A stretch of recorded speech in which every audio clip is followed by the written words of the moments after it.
all of these biomarkers are in the cerebrospinal fluid, which circulates around the spinal cord and around the brain. And that's a unique fluid area in the body. And the reason is because we have a blood-brain barrier, and that's represented in this figure. So the top part here would represent a blood vessel coming from the heart and lungs. So it's bringing all the nutrients to the brain, oxygen, sugar, assorted other molecules that need to get into the brain down here where the cerebrospinal fluid is. But there's a barrier of cells here, a natural barrier called the blood-brain barrier, and it's not going to let anything in the blood come across into the brain. The brain needs to be well regulated, so only certain molecules can get across this barrier.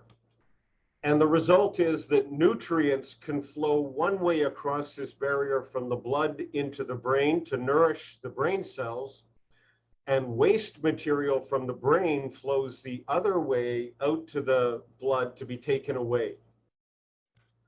Now, these little red circles I put in down here are to represent one of these molecules resulting from one of these proteinopathies.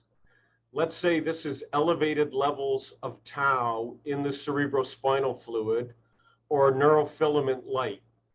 And in ONDRI, we were unable to get a measure of cerebrospinal fluid.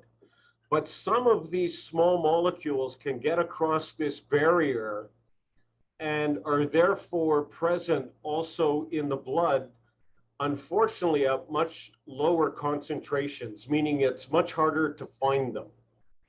So when we started ONDRI in 2013, there was no technology to really get after these biomarkers in the blood.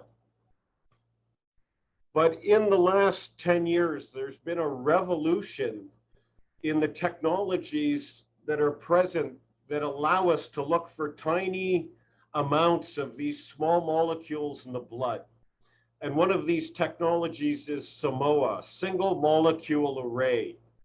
And this just represents from 2001, when this technique was first discovered, to now the explosion in research publications trying to develop this technology to look for biomarkers in the blood for neurodegenerative diseases.